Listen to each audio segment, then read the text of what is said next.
Secondly, drug legalisation. This policy is considered less radical than the others because most people are talking about it now. It is aimed at promoting rehabilitation as a suitable treatment for drug offences rather than police or prison sentences, of which there are 80,000 people convicted in the UK of drug offences and currently 10,000 people in jail, and also stopping negative racial discrimination due to drug laws, of which there has been extensive coverage of stop and search laws being abused by police. On drug legalisation, quite a lot of young people do actually see the value of drug legalisation. My friend Fiona on the blog actually recently wrote an article about drug legalisation. But why should you let someone have something that could kill you if you can consume it? You don't just get cyanide on the streets. You know, why are drugs any different? So what I would say to the people who I think are very sincere opponents of drug legalisation is we should all be thinking about harm reduction. So I think that most people who want drugs to be legal want to minimise the harm that drugs cause, and obviously things like heroin, meth, and some forms of crack cocaine and so on can be very, very harmful to the users. But what they don't look at, or I think they should, is the harm of prohibition as well.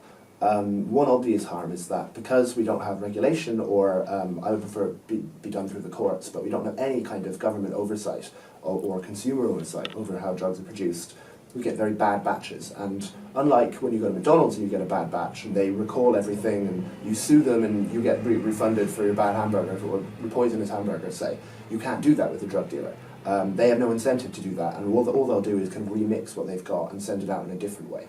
So when you actually look at the harms that come from things like that, as well as the harms of crime and the harms of going to prison, and going to prison is a harmful thing, and in my view, even if you think drugs should be illegal, it's a very big ask, and it's very, I would say, quite unfair and quite a bad idea to send non-violent drug users to prison, but we do.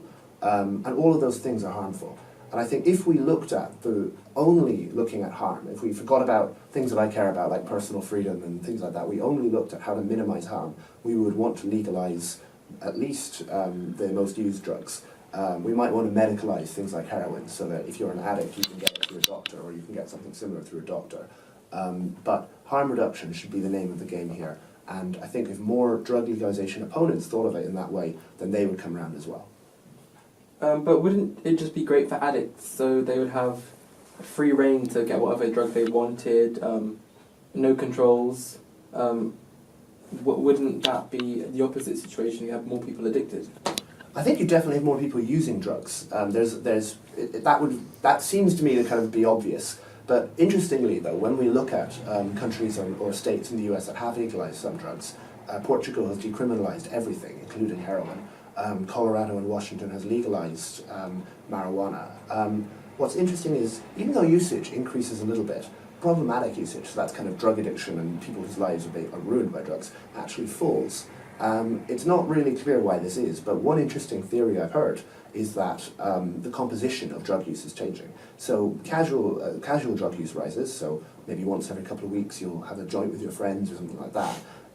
But people who are vulnerable and people who are dependent on drugs actually feel more able to come out to their friends and go and seek help for that, because they're less worried about the social stigma and they're less worried about going to prison. So what we might find is that even though overall use increases, problem use decreases, because those people are less, they're being pushed into the shadows less and they're less vulnerable. And so in terms of the composition, that's something that we should be looking at, and the evidence so far I think is very favourable to that. Really, I think if we care about addicts, we should be trying to make it as easy for them to come forward and get help as possible. Most people who are drug addicts, I think, realise they have a problem and would like to get help, but find it very difficult. And I don't blame them, because many people that they talk to think they should be in jail, and in some cases would actually help put them in jail. And until we change that, I think it's going to be hard for addicts to get help. So do you think this is more towards also changing the negative perception of drugs in society? I think to some extent drugs should have a negative perception. They're often very dangerous, they're often very harmful. We certainly have an incoherent idea about drugs, because the legal drugs that we take are like tobacco and alcohol is the biggest one, are very harmful. I mean, alcohol makes you harmful to other people in a way that very few other drugs do. ecstasy users don't pick fights with each other on the street when nightclubs close. Alcohol users definitely do. Everybody realizes this.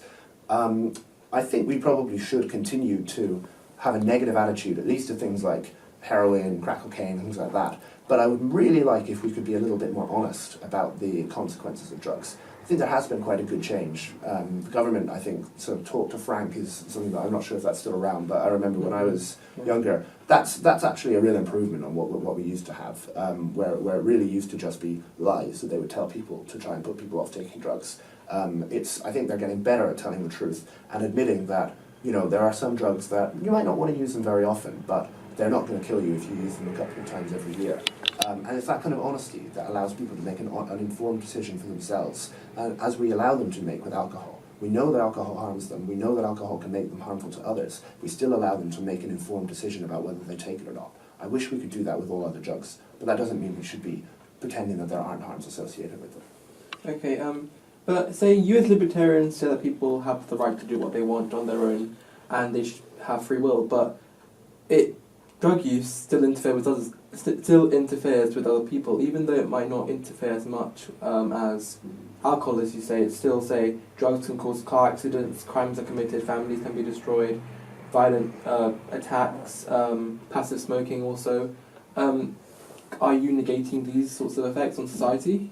I think those effects are very important. Those kind of spillover effects onto other people are very important. And actually there's a real problem for this standard libertarian view. Because drug addiction, really, you sort of lose control of yourself. And some forms of addiction mean that you're not really acting in your own right mind. So I don't think we should be so blasé as to just say, well, I'm harming myself, so leave me alone. But this is where I would look at evidence and look at what actually happens when we do legalise drugs. So it's true that, for example, drug driving, if you're high on marijuana or cannabis, is dangerous and does happen.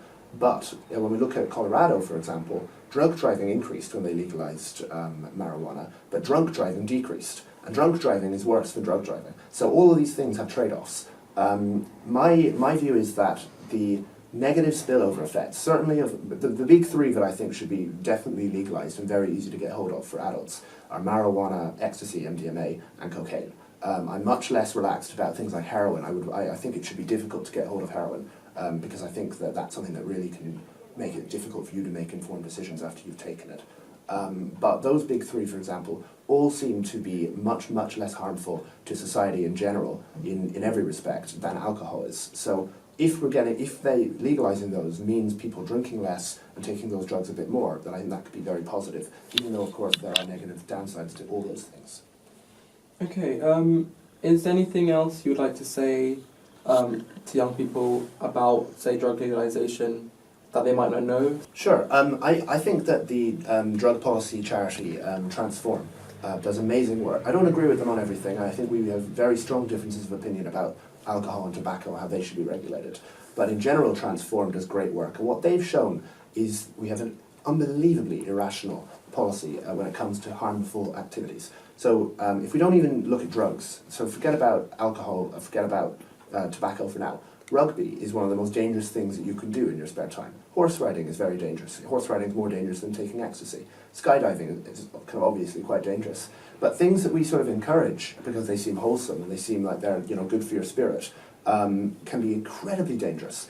And things we think are bad for you, like ecstasy or cannabis, for example, we really don't discuss the sort of upsides either. And that's, I think, regrettable. I wish people could be open and honest about the bad points of both of these things and the good points, because I drink to have fun. People who take drugs to have fun.